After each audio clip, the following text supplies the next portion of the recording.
Morning, good afternoon, good evening, Saturday. Actually, welcome and welcome back. Guys, if you are not yet subscribed to our channel, please do it so now so that we can be able to maintain and sustain this channel. And aside from that, you can be a member of this growing family. Officially, we are now 7,590 subscribers. 10 na lang po, magsi 7,600 subscribers na tayo.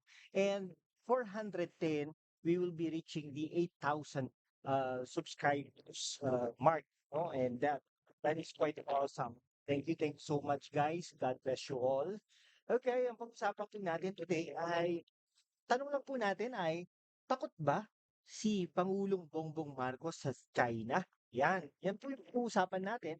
Dahil po, today ay nung nagsalita na po ang ating Pangulo na talagang sinasalungat daw, or sinasalungat niya ang mga suwestyon o suggestions ng mga tao, tayo ay mag-retaliate na sa bansang China pagdating diyan sa West Philippine Sea.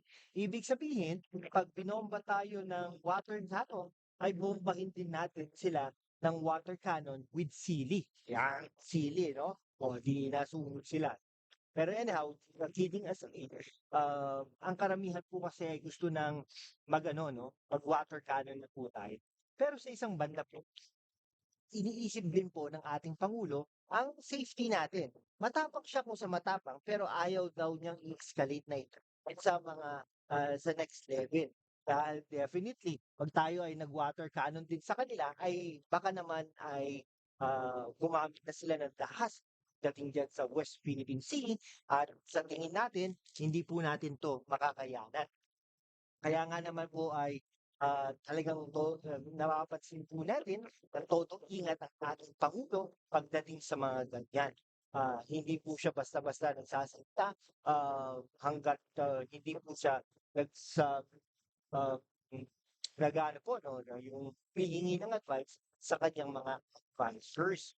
Okay, so talagang against po siya sa paggamit natin ng paggamit natin ng water cannon. It's spite of na parang feeling natin nahaharas na po tayo ng mga incheck na ito, no? Ang mga incheck na ito diyan sa West Philippine Sea. Di ba, yung mga incheck na yan ay talaga years ago ay talaga namang nagano no, nagpunta dito sa atin at ngayon ay naghahari-harian na sila. Nakakapag-Tagalog na sila, nakakapag-Filipinos na sila, pero nakakapag-Inchik pa din sila. At saka sila rin po talaga no sa mga sa eskwelahan. Oo, nakakapasok sila no sa mga empleyo no. Sila yung mga matataas kumbaga no. So talagang napaka-powerful ng mga inchik no. Pero siyempre sa isang banda Pilipino na rin po sila dahil nakakaboto naman po sila no.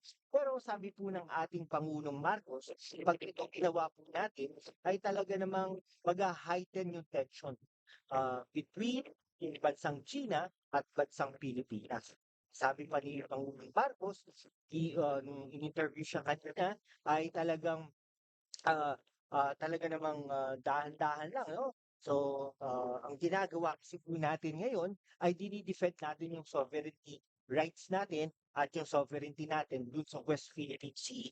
Pero, sabi niya, kahit ganun pa man, wala po tayong intensyon na i-attack kung sino man o ano man, no? Bansang Vietnam ba yan, bansang China ba yan, o bansang Indonesia or any other countries for that matter, ng mga water cannons or any such offensive, siyempre water cannon nga hindi, baril pa kaya, 'di ba? Hindi gano'n. Kasi sa totoo lang, wala naman po tayong kakayanan. So parang feeling ko, naglalaro lang po si Pangulong Marcos, I mean, nagdi-decoy lang ba siya, no?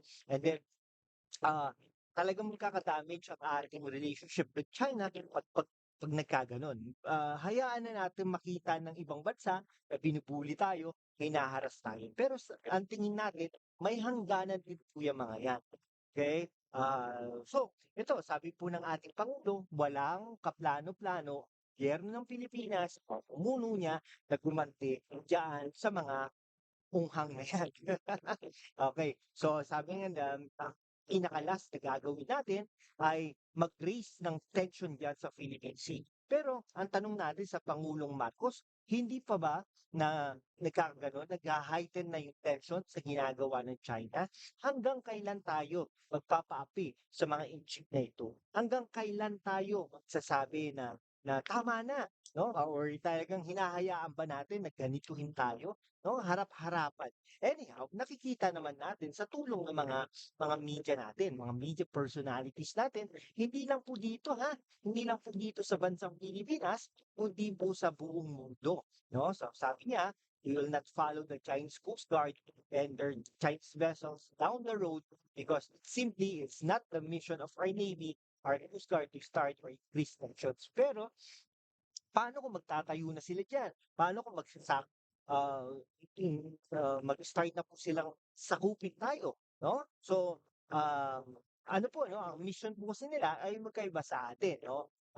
Ang sa atin kasi is for us to lower the tension. Sila to increase the the tensions or heighten the tensions. At makita, ay sa atin naman, gusto natin makita ng buong mundo, no? I-expose natin na talagang inaapi na tayo. No, so ano para ma-pressure ang bansang China in terms of politics, in terms of economics, no, i-pressure siya ng iba't ibang bansa. Pero tignan niyo po, no, ang presidente ang presidente po ng China ay nasa bansang France at talaga namang ano no, kaya niya talagang baliktarin lahat dahil mayayaman sila. Kaya nasaan ba tayo ngayon, 'no? Ang hirap niya, 'no? So dapat nga sabayan natin 'yan, eh, 'no? Sabayan in terms of hindi lang tayo kundi ang ating mga kaibigan sa karating bansa natin, ang bansang Amerika, ang bansang, yung mga bansa diyan sa European nations, unions rather, at iba-iba pa, 'no? Ayan, eh, nakakita nga po tayo ng mga coast guard kanina, 'no? Talagang nagfo-formation, ngiti ng ngiti. 'No, wala bang kaseryosohan? Eh, paano yun? Paano dun pa lang sa formation diyan sa opisina niyo ay wala na, eh, magkagano'n pa, paano mangyayari diyan sa mga shores natin? Pero may mga kilala naman po tayong mga coast guards na talagang napakatikas, napakagaling, 'no, diyan sa mga shores lalong-lalo na diyan sa Ilocos Sur. Okay, yun 'no. So sabi, ngayon sa last April 30, oh, Mayo na pala ngayon, China Coast Guard vessels fired water cannons against Philippine Coast Guards na naman 'no, yung BRP Bagakay and the Bureau of Fisheries and Aquatic Resources, yung Datu Bangkaw natin, causing, oh gosh, 2 million pesos in damages. Ay sino magbabayad nito? Ang bansang China ba? Ang bansang Pilipinas ba? Ay sino ba? 'No, ayan po. Eh, yun nga, ang hirap po, 'di ba? Sige po, sana po hindi takot ang Pangulong Marcos sa bansang China para naman sabi natin na talagang we will not yield to China. Thank you so much guys. God bless you all.